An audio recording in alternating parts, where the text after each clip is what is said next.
Glass blowing has been around since the height of the Roman Empire. It was around that time when people discovered that molten glass could be inflated by blowing into a hollow tube and shaped by the human touch. There are many different techniques that glass blowers use to form vessels and decorative pieces, but for 2,000 years, the base techniques have remained relatively unchanged. It all begins with glass that is melted in a furnace at over 2,000 degrees Fahrenheit. The glass emerges as a pliable gob dangling precariously from the end of a scalding hot blowpipe.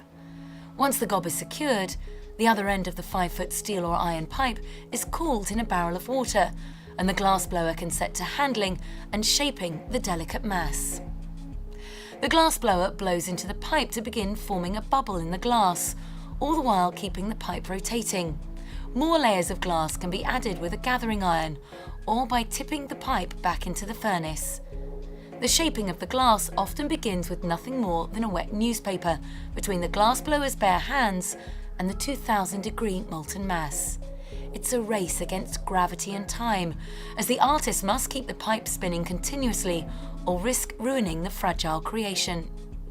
The glass blower also employs several tools to help shape and smooth the glass while rolling it across a flat steel surface called a marver.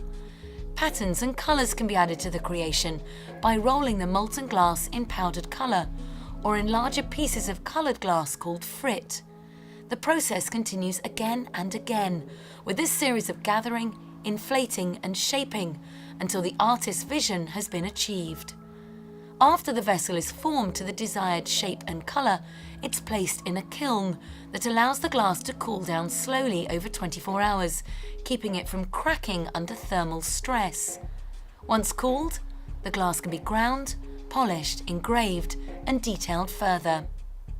Suzy Perette of Ventura Hot Glass talks to us about this art form that's become her life's work and passion. We have a thing in glass blowing that we say, don't take your eyes off the glass, ever. So that's what we're thinking about. We're thinking about that glass. We're thinking about what's it going to do next? How's it going to come off the pipe? You know, how is it going to burn us?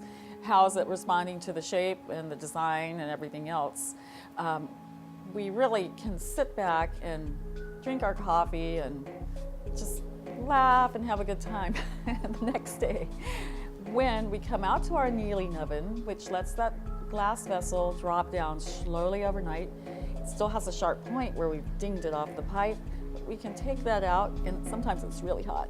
But I'll take them back into the house and then I'll just sit down and look at each one because I want to understand the story that I've created. I've put all the ingredients together, all of the things that it makes to make a beautiful garden.